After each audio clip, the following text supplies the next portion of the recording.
guess they're going to Waiʻanae Valley. They're like, we're going to Waiʻanae. Girls, woo!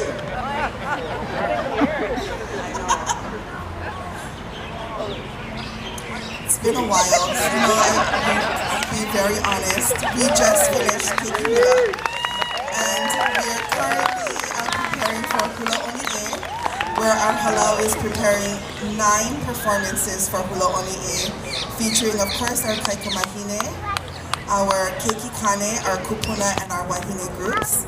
And so, performing has been, oh yes, we're gonna say yes, because my mom said you never ever say no to blessings.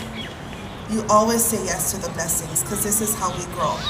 And so, our mindset has not been in performing fashion, but we're here to share our aloha, and we're grateful for your patience with us. This is again a beautiful mele that talks about going into beautiful Waiʻanae Valley and gathering palapalai, maine, kukui, things that Hawaiians treasured to adorn themselves with, things that brought them great pleasure. And one of the things that I love about Waiʻanae that we don't really talk about is that our ali'i loved to travel to Waiʻanae. They would go on the train into Waiʻanae Valley, and they would go to the beaches, and they would go when Waikiki was, never have all the waves. They would get on that train and go all the way into beautiful Waiʻanae, and they would enjoy so much of their time there.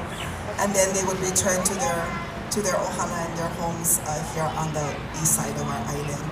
And so it was a place for our ali'i. It was their sanctuary. It was a place where they ran away to. And so we can truly be proud that our Hawaiian people are still living and cultivating and loving in that beautiful valley. And that's what I feel this song truly celebrates. This is E Waiʻanae.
Omni and night,